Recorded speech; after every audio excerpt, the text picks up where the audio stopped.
Welcome back. We are glad you are still with us. This still remains to be Good Morning Kenya. In case you're just joining us, karibu sana to this next part of the conversation. And right now we want to get into our entrepreneurship segment. And this is all about just getting you up and going on your entrepreneurial journey. If you have been having thoughts about it or reservations, this is where we get to just let you know what other entrepreneurs are doing that, could get you started with your entrepreneurship journey. And to help us today with this conversation, we have two guests with us in studio.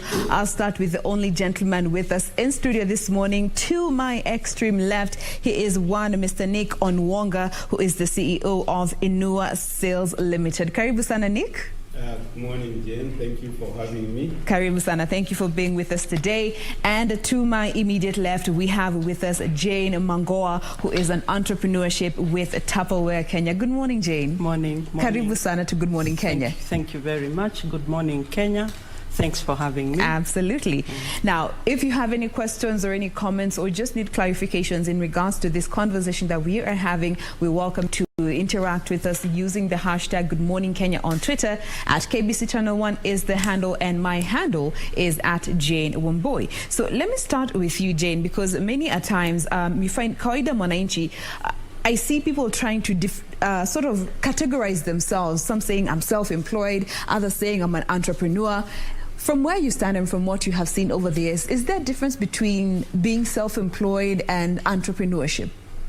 I think it's one and the same, and it just depends on the way you want to handle it and what sort of ownership you want to take with it. Because if you are self-employed, then of course you're running your own show. Yes. You are an entrepreneur. So you have to run with it with a passion, instead of looking at it and saying, I am Juakali. There is no terminology as Juakali in my world, because it will go as far as you will want to take it. Yes. You are your own limitations. You are your own limitations, because if you're employed and you're working for your boss 8 to 5, as an entrepreneur, there's no time limit. I mean, you can work up to whatever time of the night or whatever time of the morning. There are no limitations of timings. The limitations are how much do you want to put into your pocket. Yes. That is what will determine how much effort do you want to put into your work. Okay. Let me also come to you, Nick, with the same question. People trying to categorize themselves in this box of I'm self-employed and I'm an entrepreneur, and they see it as two different entities. Is this something you think is so, or you also agree with Jayne they are one and the same thing? Indeed, when you're talking about self-employment, you're actually simply saying you are an entrepreneur, because what you've done is that you've started your own kind of business. Yes. And in running that business, you are saying I'm self-employed, because as most entrepreneurs will say is that there's no one looking over your shoulder. So you have the sole responsibility for that business. And in terms of what you do, the activities of that business, the timings of that business, in terms when do you start, when do you end, what do you want to do, how far do you want to drive the business, it really is dependent on you. But overall, once you're talking about entrepreneurship and talking about self-employment, it's the same thing. Okay, and maybe we could also just start with you, given you are the CEO of Inua Sales Limited. Maybe very briefly, tell us a bit about Inua Sales Limited. Inua Sales Limited is a company that imports products. And these products are sold on into the public, the Kenyan public, the international quality products. Yes. More importantly, what I want to say about the business and the products is that they are products of quality. They are products that are reusable. Why do I say that? And what that is very important to me is actually the products that help preserve our environment. Okay. I remember I was told in school, I was a young man, that for the earth that we live on, that's the only option we have for the living things on the earth. So we have the land, we have the water, and we have the air. So we need to protect it. We are perhaps the first people to know about it. We might be the last people to take action about it. So our products at Inua sells are there to improve and protect and preserve the environment. So as you help the humans, you're also protecting the space in which we exist. All right, and let me also come to you, Jayne. You are an entrepreneurship with Tupperware. Maybe you could tell us a bit about that before we get to the details of entrepreneurship in itself. Tupperware is an international brand, so we represent Kenya. We represent Tupperware in Kenya. Yes. We basically develop entrepreneurs. So they will come to us and we will train them and guide them on how to do the business. So with the pandemic that came, and a lot of people lost their jobs, a lot of people not only lost their jobs, a lot of people did a lot of mass buying of products. You went to the supermarket and hoarded a lot of products. 2-3 weeks later, they were all in the trash can. Now, at Tupperware, we will provide you with a product that will keep your produce fresher for longer. Now, in the process of doing that, we are creating entrepreneurs. So what we do is they will come to us. We have online training now with the pandemic. We also have physical training, social distancing and everything observed. You will get training, whereas you will understand what you're supposed to do with the product, what you will say to the customer, the use of the product, because we have those for storage, we have those for production. I am talking kitchen. Yes. We have those for storage, we have those for preparation, we have those for on the go. So and they are specific. We have those for the microwave, and we have those that will use will not use electricity. For example, we have a manual blender. It will blend your spices, it will do your smoothie without the use of electricity. So we are conserving energy. But most important for us, we are creating an opportunity for people to become entrepreneurs. All right. I like the fact that you've mentioned, the aspect of longevity, because it's something that most of us don't really think of. We just think of the immediate, our immediate needs and the near future. But with COVID-19 coming, it just flipped everything around. As you rightfully put it, so many people lost their jobs, and maybe it was their only source of income. So many others had to go with pay cuts, and you had to adjust to this new normal, and you find so many others opted to turn to entrepreneurship. But therein, we also made a lot of mistakes here and there. And I'd like to start with you, Jayne. When you were getting started with this entrepreneurial journey, how was your experience? Did you have the necessary resources in terms of information, tools to get you going? Or you had to also learn the hard way when you were getting started? How was it? It was actually an interesting thing because I went for training for the products and came back and was ready to start, and COVID hit. Oh, wow. So we were supposed to launch in March of 2020. But then, there was a lockdown. So we couldn't. But insofar as investing for start, we had to do personal investment for start. But then the training, the company trained us on how to do the business and everything. But then we needed to pass on this knowledge to other people so that they can benefit on what we have on board. But I must say, I think with social media now and people just having the knowledge that you don't have to be physically there to do certain things.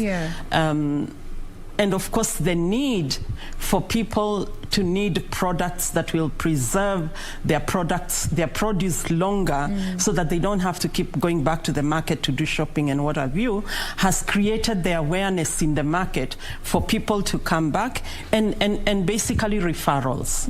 Yes. Now, the same also comes to you, Nick. When you were getting started with this entrepreneurial journey that you are on now, to a point where you are now a CEO, how has the journey been for you, and especially during that startup space? Thank you, Jane. What is very interesting and what I can recall is that, and I'm not alone in this, most entrepreneurs tend to brainstorm within themselves. They have so many ideas, very good ideas. And sometimes you end up lacking focus. And it's important to say that it's good to have these ideas to brainstorm, but it's also critical that you focus, you remain focused. So that's one issue. And the other issue is that as you start in this business, your thoughts go through a lot of things, especially those of us who come from background of being in employment. And you are saying and seeing that as an entrepreneur, I actually do not have a regular salary because whatever money you make goes to the employees, it goes to the loans that you may have borrowed, the suppliers, and then you pay yourself. So those are some of the challenges you face when you initially starting up this entrepreneurship journey. Yes. And that is the worry for most people that actually holds them back. I want to say that once you made that decision, because when you go into this business, you're looking to seal a gap. You're thinking that there's something you need to do. There's a need in a community. There's a need that you need to supply, if it's a product or a service.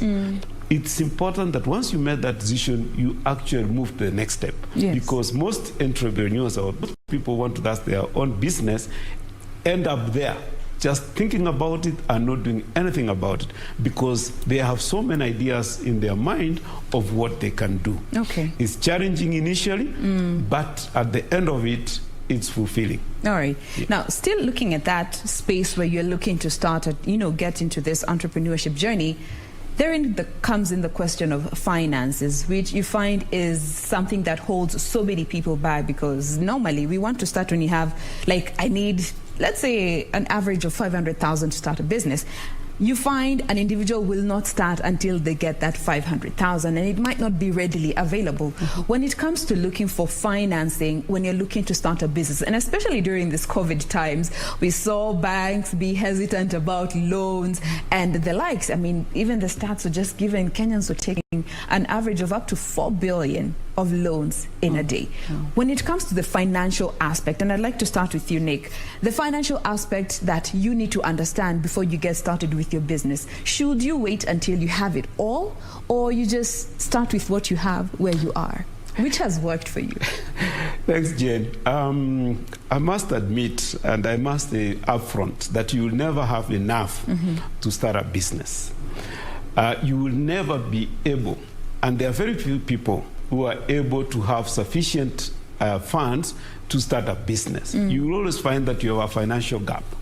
So it's very important to look at the business which you want to get into and look at your finances. Because again, not many banks or many people are willing to loan you so much money when you're just a startup. Yeah. And it's important to bear that in mind. So it's important to look at what is it that you want to do, this business idea. Because now, remember, you are going in it maybe in partnership with 2-3 people, and you're getting your finances together, which is a good thing when you are more than just an individual. You put your finances together, you put your heads together, you approve your plan, because there's nobody else. You don't have a board of members to approve your strategy and your plan. So it's very important to look at your finances and start from where you are, either as an individual or as a group of people. Even when you go to the bank, they're asking you, what is it that you're starting with? What are you bringing? What do you have? You can't go to the bank and say, I have nothing, but I have this brilliant idea. The brilliant idea can work in a corporate world, but it doesn't work when you want to start a business. So it's important that you actually have some funds, whether they are family, they're coming from the family, or they're coming from friends, or you're getting together as a partnership. So it's important that once you have that, then you have an idea, you can go and present it to a bank or to whoever is loaning you the money. Okay. So that is critical and it's important. All right. Jane, your thoughts on the same? I think for me, what I would like to add on to what he just said is have a passion for whatever you're doing. Okay. Have a passion, because that is what will drive you're waking up and sleeping every morning. If you enjoy what you're doing, then you're bound to push it really hard. If you don't enjoy it, then you will not manage to push it as hard as you ought to do it. And then start small and build from wherever it is, you know. And personally, don't borrow to start a business because you're getting into the unknown. Start small with whatever little you have and move on from there. You could actually start doing something different as you focus onto your bigger picture.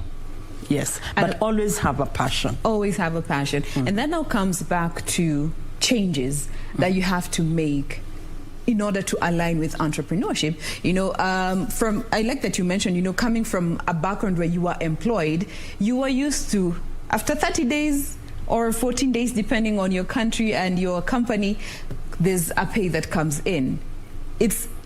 You can tell, you're sure after this amount of time, I will be having money. So you live a certain witness. Again, the question of passion comes. Understanding that lifestyle changes are necessary and not just changing for now, but sustainable lifestyle changes and for the healthier, for a healthy lifestyle for that matter. Let me start with you, Jane. You know, just looking at the importance of that aspect, changing your lifestyle to fit this entrepreneurial journey. So basically, first you need to tell yourself, I am not expecting any income from anywhere. Therefore, cut down on unnecessary expenses. Do the bare minimum, as in maybe pay your rent if you're in a rental house, pay your utilities and everything, and then just keep plowing back whatever little you make back into the business. That way you will be able to see it grow. As long as you know at the end of the month, at the end of 30 days, at the end of 15 days, I am not expecting money from anywhere. I am operating within this space. Yes. You will manage to see yourself through. Okay. Yes. And also just coming to you, Nick, you know, and especially having come from a background of employment, that change, how was it for you and how did you manage to ensure that it's healthy and sustainable for the long run? It's important, Jane, that you talked about health because depending on how you leave your previous employment or income generating business to move into another, then a lot of aspects come in and you are affected in different ways. What is key and important and to always remember is that there are bills to be paid. Yes. There's no doubt about that. So even when you get into this business that is a startup, you must remember that you still have bills to pay. You have electricity to pay. You have water to pay. We live in a city where we pay for some of these things. We are not in the village where we get free water maybe from the rain or the streams. So it's not easy at all. We must tell the viewers that starting a business and running the business is not easy. There are challenges, but these challenges can be overcome. Yeah. What's important is that you focus on the business. You must put more hours perhaps than you did in your employment because remember, your income is dependent on how much you put into this. Yes. It's dependent on how the learning curve, because you're starting a new business, you're actually learning along as you maneuver through these challenges. So yes, sometimes you may hit what you may call roadblocks, but then you cannot give up because then this is the only option you have. So yes, starting up there were challenges of income. It took more than 4 or 5 months to make any extra money.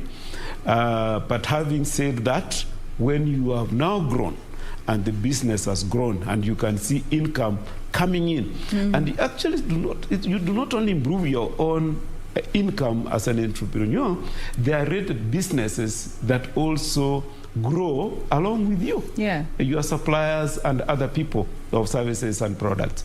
So it's important that you remain focused. It's important to understand that yes, there will be challenges along this trip, along this journey of entrepreneurship. So as an investor, yes, you know, and as my counterpart said, do not think about immediate income, because what most entrepreneurs do is that as soon as they get to the business, they start up thinking about these ideas and how they can capitalize on it and make more money. Yeah. But it doesn't happen like that. It doesn't happen overnight. It takes time. It takes effort. But finally, when you go through it to the end, it is satisfying, it's fulfilling, and it can work. That is the encouragement, that it can work. Okay. And it's important for our young people to constantly not look at finishing school and getting formal employment, just to look around themselves and see what are the needs of our people, even in the community that you are in, that you can actually serve. And that's why you start by saying, I am self-employed.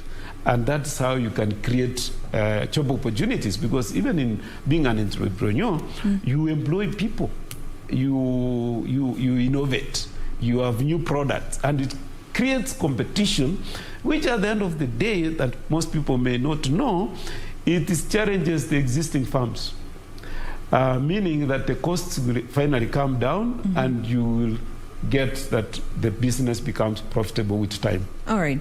Now, on average, before a business starts becoming profitable, before it now starts breaking even, it takes time. And patience is very important in that. But now let's look at the savings aspect, because once you have gone through that rough period of, just putting in money, not even making any return on your investment, but once you've broken even and you started making some money, now, understanding that saving is important in as much as you may be making some money, because the young folk, we get carried away. I made an extra 100 grand. Hey, that's a nikati treat. Before you know it, you've already used half of that profit that you have made in something that could be pointless. Understanding the importance of saving as an entrepreneur, especially if you're coming from a background where saving isn't something that was inculcated in you while you were growing up. Your advice for such entrepreneurs, Jane? I think it's always important to have, if you're in the young bracket, to always have a mentor, somebody to walk the journey with you, somebody who means well. Yeah, and like he said, I mean, our young people who are growing up, there are no white-collar jobs anymore. Can we have most of them getting into entrepreneurship? Yes. And as long as they cultivate the culture of, I have made 10 shillings, can I save 5 shillings and spend 5? Or can I save 7 shillings and spend 3? Paying utilities and everything. Get a mentor, get managers who can manage you, get people who will give you proper guidance, people who will walk the journey with you. Yes. And before you know it, you will have overcome it. Absolutely. Yes. Nick, your advice on, the same group of people, you get excited when you make that 100,000 that you were not used to, and now that you are on this entrepreneurship journey, and you find that some might blow it before they even know it. Understanding that it's still important to save before you get to spend on yourself, Okiji treat.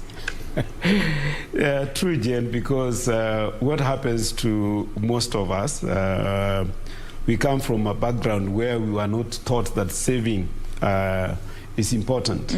So as you earlier put it, if you are in a formal employment, you knew at the end of the month a certain amount of money will come your way, you more or less knew your expenses, and so you can spend the last cent. Having said that, it's very important that as a business owner, yes, you always told pay yourself first. It doesn't work that way. But once you've managed or paid for your expenses and you have some money left, the mantra that I have is save 20% of that money, whatever it means. We have, as an African society, we have families that depend on us, that expect that when you're making money, you should spare some of it, which is really important, that you support. We have a family support system. Yes. It's important to keep that in mind. It's important to actually continue to do it. Having said that, it's important that you make some saving from whatever amount of money that you make from the business. Remember, most of us were in this business, in this space before the COVID-19. We didn't know what the challenges will be of this COVID-19. Yes. We didn't know that it will last this long. But this is where we are now. We are still in it. We don't know when it's going to end. So it's important that at whatever time, whatever amount of money you make, always put aside some money, because you do not know tomorrow the business environment. That is very critical, that the business environment can change anytime. Okay. And it's important that you have some savings. Now, speaking of the business environment changing, clearly COVID-19 proved that to be a reality beyond any questionable doubts that one may be having. That comes into adjusting to also the times as an entrepreneur. And I'd like to start with you, Jane, just looking at the fact that technology is also advancing very fast. And you find that, there are those who are rigid. They want to remain with the original idea of what this business was. And consequently, losses do come in. Understanding that you have to also morph and change with the times and embrace technology to your advantage as an entrepreneur. I think technology is the way to go. Yeah. And I don't think we can bury our heads in the sand. And truth be told, those who are from the older generation need to then come up and hold a hand of the young generation to take them through the social media platforms, to take them through what they need to do to get out of the old technology of doing things and move with the times. Because here you are, offices have been closed, you're supposed to work from home. Now, and you're told you have a Zoom meeting, for example, and maybe you have never sat in front of a TV, a screen, to have a meeting virtually. So it is important that we embrace technology, because that is the way the world is going. Innovation, that is the way the world is going. If you don't do it, then you will be left behind. You will definitely be left behind. Yes. And also, the same also just comes to you, Nick, when it comes to understanding that technology is part of keeping up with the business and helping you still stay in business as an entrepreneur. Indeed, Jane, the world has become a global village as we know it. The time that it took to travel from one point to another has reduced. In business now, people have adapted technologies that assist them to manage their businesses. And even in that, even as we appreciate and accept technology, what it has done is that has affected most of the jobs that were basically manually done. Yes. And that, what it has meant is that some of the people in those kind of spaces have lost their jobs. So it's important that as much as, yes, people are losing jobs and technology is here with us to stay, it's important to embrace it, it's important to use it, because it increases productivity. We found out that, yes, technology improves productivity, and the new innovations and technologies that are coming into the market are actually supposed to assist us to be more productive. All right. Now, I want us to just look at a few questions that have come in via our socials. Remember, the hashtag is still Good Morning Kenya. At KBC Channel 1 is our official station handle. My individual handle is at Jane Wambui across all the social platforms. I have Steve who is asking, maybe Jane, you could address this one. When it comes to the entrepreneurship journey, what did you consider before choosing this particular path that you are on with that particular product or service that you're offering? For me, my first consideration was, is it space that I am comfortable with? Is it a line that I will be comfortable running with? Is it a product that I have a passion in? So once you look and you have a passion in it, you then look at the need outside. What is the need? Is there a need? Is there a gap? Now, once you match those two, then you move with it. All right. You look at the need and the gap that you're looking to fill. But it has to be space where you're comfortable. All right. Yeah. Comfort is important. Steve, answering Steve's question about what you should consider before venturing into entrepreneurship. there are a few key points that come to mind as you think through what you want to do. One and very key is, do you understand the product or services that you want to go into? Do you have the competencies that can enable you to start that business? Do you have the financing? Because that is very important. And then, is that product filling some kind of need? Or are you just doing the business or starting a business for the sake of it? Who are your competitors? How convenient is it going to be for the people that will buy your services or products to reach you in terms of space, in terms of location, in terms of cost? How do you differentiate yourself with the other products in the market? Okay. Yeah. All right. So I hope that goes on to help you better understand, when you're looking to start this journey, things to consider. We also have a Char who is asking, when it comes to studying for something that, you are not really into, but you're looking to start entrepreneurship, would you advise going back to school in order to venture into entrepreneurship? Jane? I don't think it's very necessary to go back to school. Because school teaches us basics. But when you come out into the world, what you then face is totally different. Yes. And this is where passion comes in. I mean, there are certain career paths that are self-trained. Yes. I mean, we have a lot of graduates. I mean, maybe you didn't study journalism, but you're here today because you have a passion for it. Yeah. And you have basically self-trained yourself.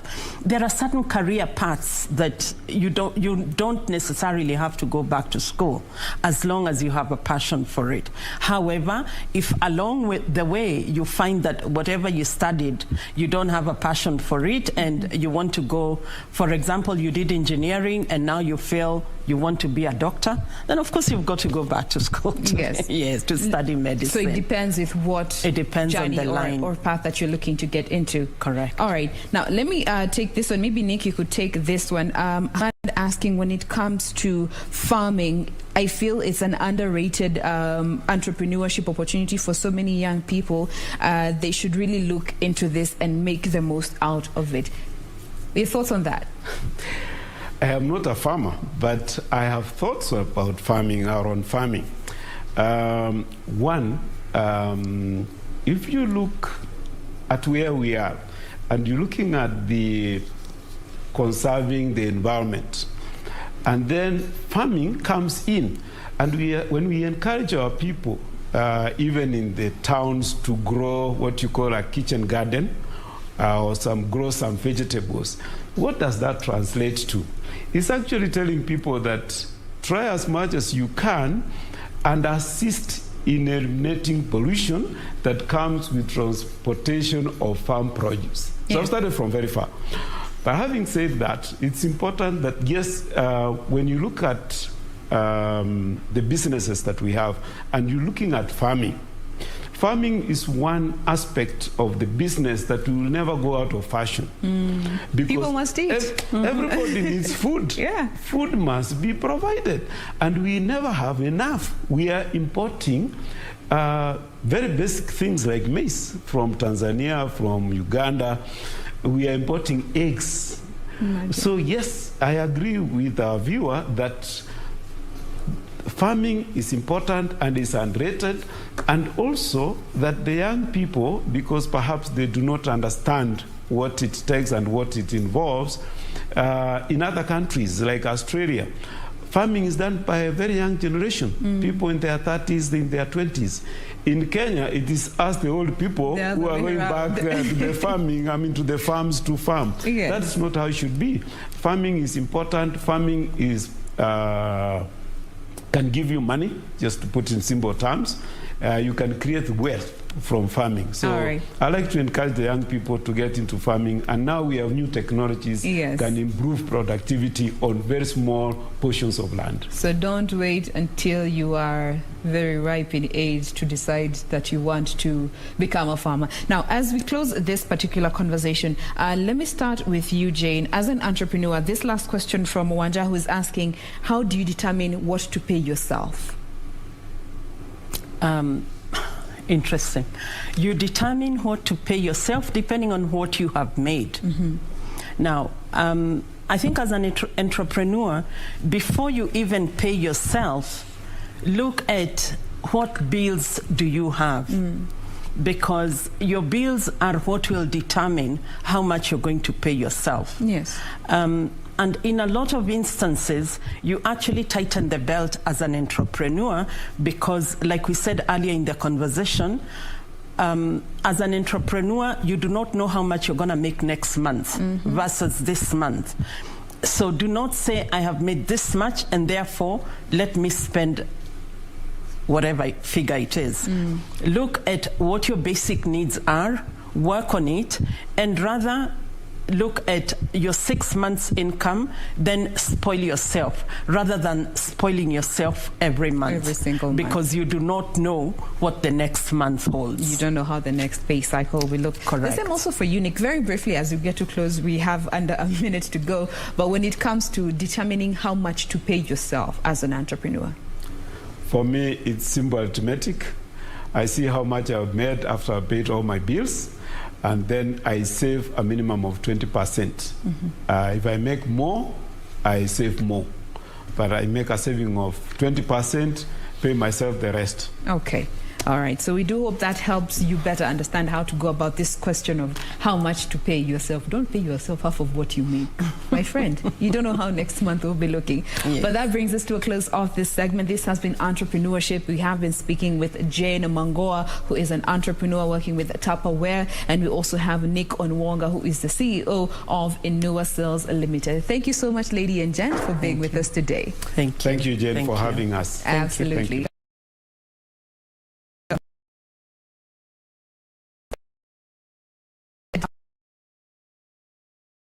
Of the group. God bless. See you tomorrow. I am Jane Wambui.